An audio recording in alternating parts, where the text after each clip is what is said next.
So here we are, Moreton Bay, the very north end of Moreton Bay, approaching Bribie Island after leaving the marina at Manly. This channel is called the Pumicestone Channel. Very, very tidal. I'm using buckets to keep the skybird fore and aft.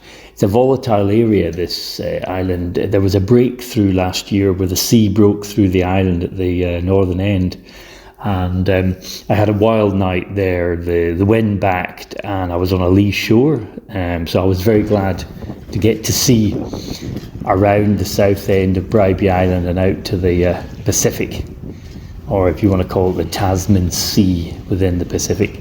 Heading north, it was fairly windy and then the wind varied. It's an endless, very long beach here, the first leg going up to Calandra, which there's actually a new marina being developed there. So single-handed sailing is something, I don't know how many people do this, but you've got to be very careful single-handed sailing. You can see I've got some safety equipment. I did have my life jacket on. You should really wear it all the time. Westerly wind, which was interesting because this wind turned out to be a bit of a wild one as the days ahead developed, as you'll probably see in other videos. Passing the shipping channel to seaward here. It's a very busy shipping channel with ships coming into Calandra, and which I finally managed to pass. And you see these peaked volcanic peaks. They're quite surreal actually, and it's a very majestic skyline with lots and lots of beaches.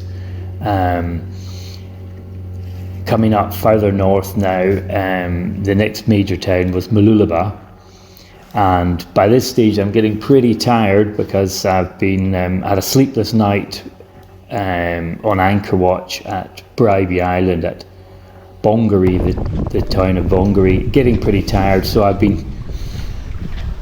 put Ray Marine, the tiller pilot, on, and I'd go below with the egg timer for 15-minute rests. This is clear the shipping channel now, so you've just got to watch the. I'm pretty inshore. I'm only a mile off the shore, and the wind varied. It came and went, but I had to do quite a bit of motor sailing, and eventually, with Noosa Headlands in the distance, I eventually made Noosa Heads, and I decided, because there was no swell, unusually I decided to anchor off the beach. This is not a recommended anchorage except in very calm conditions. You can also anchor along the headland if there's no northeasterly or northerly winds, but as you can see, the conditions were pretty sheltered from the westerly.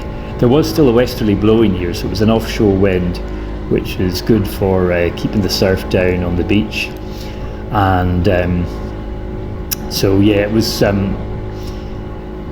really good to decide to get in here and have a rest after really 36 hours with little sleep.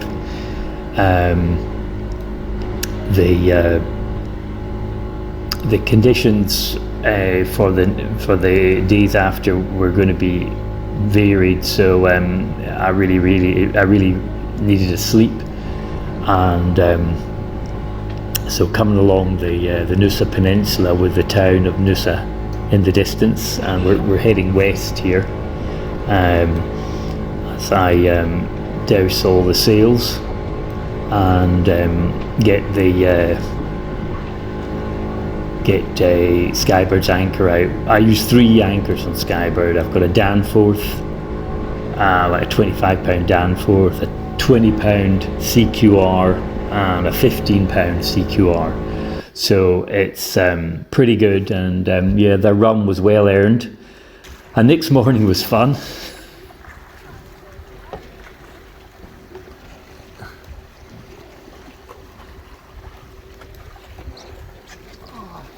Keep it going. Morning. Morning. Morning. I've got an outboard engine for sale. 2.5 horsepower.